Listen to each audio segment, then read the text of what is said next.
What's going on, guys, and welcome back to the channel. In today's video we're just going to be talking about the GTA 6 map and how everything is slightly evolving, slightly changing, and we have some serious information to dive into here.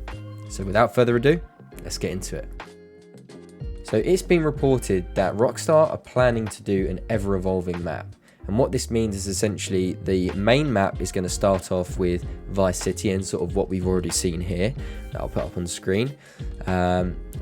But they're looking to adjust it and expand on it over time. So I don't know if this is just going to be for the online or if this is going to be for story-based DLC as well. But here is the new map that is being reported on at the moment. And it looks here that you have Vice City, you have Las Venturas, you have Los Santos, you have Blaine County, the Wetlands, Mount Chiliad, Liberty City, San Fierro. It looks like they're going to be collating all of the cities from all of the other games into one giant map. So what does this mean for the future of GTA? Does this mean that there's not going to be any additional GTA games after this? Are they just going to keep adding on to this GTA 6 title? Let me know what you guys think down in the comments. But I also wanted to talk about an article that was provided from Bloomberg News, which was done by Jason Schreier. And what he says is, sticking to that pledge has already prompted changes to the game. Original plans for the title, which is codenamed Project Americas, were for it to be more vast than any other Grand Theft Auto game to date. Early designs called for the inclusion of territories modelled after large swaths of North and South America, according to people familiar with the plans. But the company reeled in those ambitions and cut the map down to the fictional version of Miami and its surrounding areas.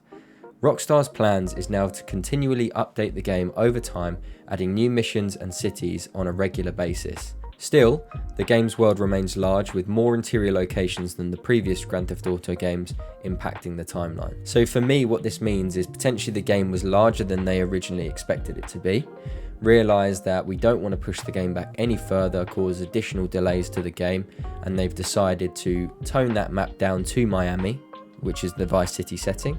And obviously it's a large map in itself from the information that we've seen, and I'll put the map up on screen again here, but it shows that this map is 2 to 3 times bigger than the GTA 5 map, which that's going to be a huge amount of space for us to explore and to enjoy, right? So by them adding all of these additional bits in and going back to that code name of Project Americas, which was the code name that was leaked a long time ago, it's exciting stuff, and potentially that could be the new Grand Theft Auto, right? The new Grand Theft Auto for the foreseeable future is going to be Project Americas. It's going to be this ever-expanding map and this ever-expanding game where they're going to leave for a set amount of time, potentially update it throughout time with additional stories like they have with GTA Online, and obviously including expanding the map.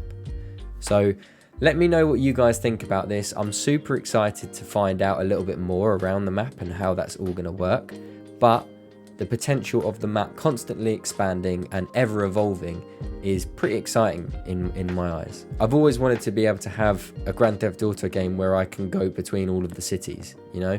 Back in Grand Theft Auto San Andreas, when you fly all the way back to Liberty City from Grand Theft Auto 3, that was wicked for me. I absolutely loved that, and I wish that I could do that again. And I remember when I was younger, I actually attempted to fly a plane in the direction across the sea to the map, but unfortunately it was only part of that mission, so you couldn't do that. But to be able to have a world where you could potentially fly from San Andreas to Liberty City to Vice City is gonna be absolutely mind-blowing.